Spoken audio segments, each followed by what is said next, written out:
Ассалаумағалейкум достар. Бұйырса жергілікті сотық жерді қалай тегін алуға болатын жайлы сабақ түсіретін боламыз. Осы телеграм каналға жазылып қойыңдар, маған айтқан рахметтерің болсын. Так, 25 сотық жер ЛПХ деп айтылады, ол арендаға 3 жылға беріледі. Бірақ сол 3 жылдың ішінде бір үй салып алсаң, оны кәдімгі жекеменшік өз атыңа көтеріп ала аласың. Ол үшін атыңда жер болсын, үй болсын, оған қарамайды, әрбір Қазақстан азаматы 25 сотық ЛПХ жер алуға құқысы бар, хақысы бар. Короче, заңды қылып айтқанда. Ол ана ИЖС деп айтылатын 10 сотық жер емес, ана очеркпен алатын 10 сотық бар, ол емес, ол бөлек. Одан бөлек 25 сотық бар. ЛПХ деп айтылады. Былай интернеттен іздеп көрсең де болады. Жалпы бәрі заң бойынша әрбір Қазақстан азаматына берілу керек. Сонымен қалай алабыз, қалай оған заяқ қылып жібереміз, соның барлығын осы сабақта түсіретін боламын. Ең алдымен бізге бос жер табу керек болады. Бос жер табу керек болады. Ол деген ауылдың аймағында болу керек, ауылдың ішінде болу керек, бір айдалада болмау керек. Ауылдың или қаланың ішінде болу керек. Сонымен жерді алу үшін бірінші болып біз мына ЕГКН деген сайтқа кіреміз. ЕГКН деп жазсаңдар, публичная кадастровая карта деп шығады. Осыған кіреміз. Осыған кіргенде осындай Қазақстанның картасы шығады. Мына жерде выберите регион деген бар. Сол жерде мына жерден өзіңіздің неңізді таңдайсыздар. Қай жерден алғыларың келеді, соны таңдайсыздар. Мен Маңғыстау облысы деймін, Мұнайлы район. Сосын мен өзім Батыр деген жерде тұрамын. Батырдан іздеймін да мен. Батырдан іздеймін. Мысалы, мен өзім білемін Батырдың қай жерінде бос жерлерім бар. Әркім өзі біледі ғой, өзінің ауылын алайын деп жатқан жерлерін барып айналып шығасыңдар. Мысалы, бір үйдің арасында бос жер бар ма? Короче, іздейсіңдер ғой, жерді іздеу керек міне. Мына Батырдың шетінде мына жерде бос жерлер бар. Көрдіңдер ме, жерде кадастровый нөмір жоқ. Мынада бар мысалы. Мына бүйтіп бассаңда мына жерде шығады кадастровый нөмір, кімнің атында деген сияқты ғой. Тура сол сияқты мына жер бос тұр, көрдіңдер ме? Бос тұр. Осы жерді бүйтіп түсіріп аламыз ғой. Скриншот қылып түсіріп аламыз да. Так, сосын неге өтеміз. Мен өзім point деген бар, любой немен істеуге болады, оны соткамен да істеуге болады. Главный мақсат мына жерде бар ғой, бүйтіп сызып белгілеу керек қой, алатын жерімді. Ертең заявка жібергенде олар тауып алуға оңай болу үшін ғой. Сол үшін белгілейміз. Мен өзім point деген программамен істеймін. Қазір көрсетейін, бұйырса мінекей. Осындай программа. Открыть. Жаңа скриншотымызды аламыз. Сосын мына жерде міне прямоугольник деген бар. Соны бүйтіп тартамыз. Өстіп. Мына жерде алғым келеді мысалы. Өстіп белгілеймін, қызылмен белгілеп қойсам да болады. Қызыл цветпен. Ауыш болмай ма? Ана қызыл цвет. Белгілемейді екен, короче. Сосын мына белгіледік қой. Так. Сосын бүйтіп стрелка қойып қоямын. Бүйтіп. Артық мінекей. Өстіп стрелкамен белгілейсіңдер ме, құр белгілейсіңдер ме, әйтеуір. Чтобы ар жақта қарағанда таба алу керек қой. Болды, осыны сохранить етеміз. Келесі этапқа өтеміз енді. Так, келесі этап бізде былай. Енді қайтадан Яндекске ма, Гуглге ма әйтеуір кіреміз да. Е-лицензия деп жазамыз, ма?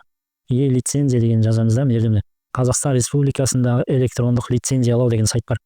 Соған басамыз. Мына жерде земельные отношения деген бар. Соған басамыз. Мына жерде приобретение прав на земельные участки, которые находятся в государственной собственности, не требующие проведения торгов, конкурсов и аукционов деген бар. Ұзын сөз деген үшінші сол айтық. Осыған басамыз. Сіздерде? Жоқ, қазір бірінші этап дегенді басамыз. Сосын заказать услугу онлайн деген бар. Соны басамыз. Так, достар, сіздерде мына жерде былай тұрады. Жаңа заказать услугу онлайн деген басасыздар ғой. Сіздерде кіруге рұқсат сұрайды. Или QR шығады. Сол жерде войти с помощью ЭЦП арқылы кіру деп ЭЦП-мен кіресіңдер. Немесе жаңағы QR-ды ЕГОВ бар ғой, телефонда ЕГОВ, сонымен сканерлейсіңдер де ЕГОВ-пен кіресіңдер. Екі вариант бар. Менікі просто кіріп кеткен уже. Содан кейін менен сұраған жоқ. Сіздерді обязательно сұрайды ол. Системаға бірінші кіру керексіңдер ЕГОВ-қа. Мына жерден таңдаймыз жаңағы. Нені таңдаймыз, мысалы, қайсы акимат қарайды, мысалы, Батыр ма менікі? Батырдың акиматын таңдайын да. Міне Батыр таңдадым. Мен жаңа бір-екі рет сабақ түсірдім, короче, сөйтіп шыққан бетті қазір продолжить деген тұр менде. Мен оны бассам, новый деймін да қазір. Сіздерде жаңа таңдайсыздар ғой. Осылай болып шығады қазір, мен көрсем. Жаңа таңдаңдар. Осындай болып шығады. Мен сіздерге жіберемін, мынаны қайсысын қалай толтыру керек екенін скриншот етіп телеграмға салып қоямын да. Сонда соған қарап өздерінің атыңды, өздерінің нелерін жазасыңдар ғой. Так, Маңғыстауский область, Мамалинский район, Батыр. Индекс тома, номер телефон жазамыз. Короче, мынаны скрин етіп телеграм каналға салып қоямын. Соған қарап жаза бересіздер. Далее дегенді басамыз.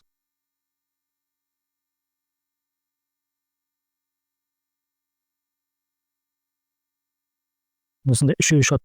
Местоположение участка дегенге жаңа учаскеңіз қай жерде тұр, соның местоположениесі ғой. Мысалы менікіне так, Мұнайлы ауданы,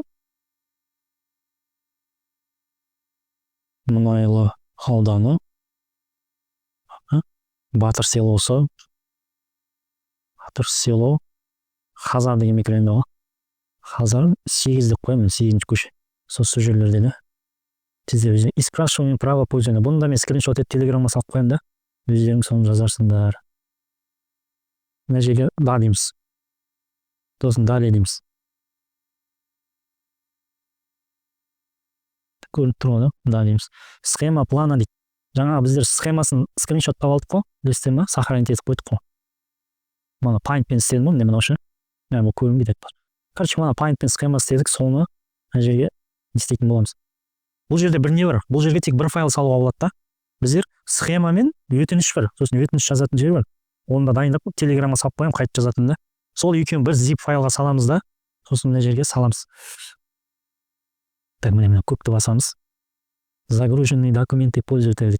Мен мына алдын жібергенімде, мынау не? Сіздер үшеуге өздерің саласыңдар. Міне. Название документа деп тұр ғой. Үш жерге білмеймін, бірдеңе жазыңдар, план дейсіңдер ме? План дейсіңдер. Мына обзор деген жерге таңдаймыз да. Жаңағы файлды мен қазір көрсетіп. Zip файл деген бар. Екі документті бір файлға салып қоямыз. Zip папка бар ғой. Оны білетін шығарсыңдар. Соған салып, бұл жерден zip файл деп. Мен қаяқтан менде жоқ қой. Мінекей. Zip файлды қаражан тұтты ғой. Осыны тіркейін да, загрузить дегенді басамыз. Мына обзор дегенді бастық, жаңағы zip файлды таңдаймыз да. Сосын загрузить дейміз.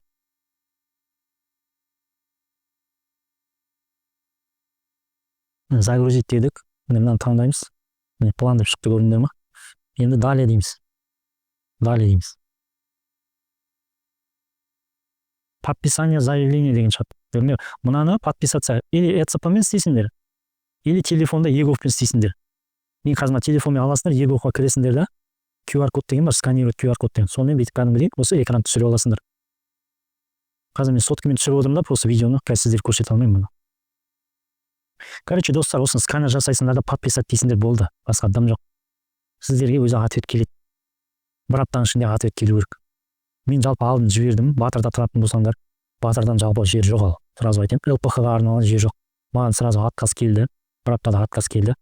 Ген планда көрсетілмеген деп шелді. ЛПХ-ға ген планда көрсетілмеген деп келді. Солай, достар, пайдалы болған болса, каналға тіркелейікші. Лайкта ештеңе де керек емес. Достарымен бөлісіңдер. Бұл жер тез-тез алып қалмасаңдар, заңға өзгерістер енгізіп жатыр дейді. Сол үшін тез-тез қазір заявкаларыңызды жіберіп, егер ауылдарында бос жерлер болса, сразу алып алыңдар. 3 жылға арендаға береді, 3 жылдың ішінде үй бірдеңе салып, жеке меншік құрып аласыңдар ғой.